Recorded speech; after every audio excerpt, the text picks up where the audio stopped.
শেখ হাসিনা গুলি খায় মরার মতো সাহস দেখাতে পারি না, সে পলায় গেছে।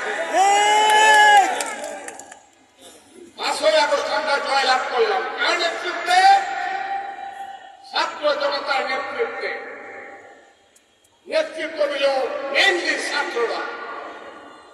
সেই ছাত্রকে আমার দেখার ব্যাপার নাই, আমি দেখিও নাই।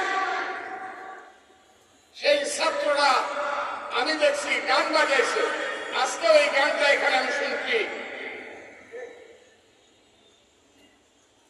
আজকের সেই গানটা হলো বেশটা তোমার বাপের নাকি, অথবা পূর্ব দিগন্তে সূর্য উঠেছে রক্ত লাল রক্ত লাল রক্ত লাল, তীর হারাই দেওয়ার সাগর পাইতে পড়ে। ছাত্ররা এই গান বাজাইছে। আমি মনে করছি বাহ, দ্বিতীয় মুক্তিযুদ্ধের সংগ্রাম তো ছেলেরা শুরু করেছে জীবন দিয়ে যৌবন দিয়ে।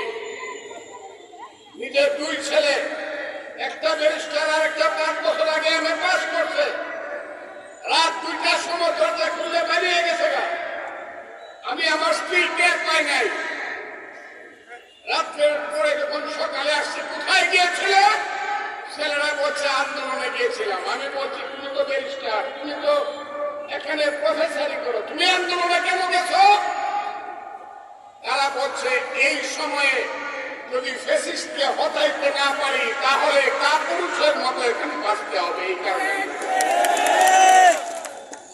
আমার ছেলেরা গেছে, সবার ছেলে মেয়েরা গেছে, মা আর সন্তান বুঝি ফুরাইল।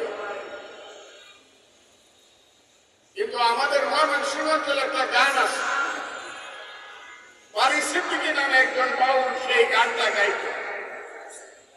গানটা ছিল এরকম, মনের দুঃখ মনে রইল রে, বুঝবে না রে সোনার চান, চন্দ্র সূর্য যত বড় আমার দুঃখ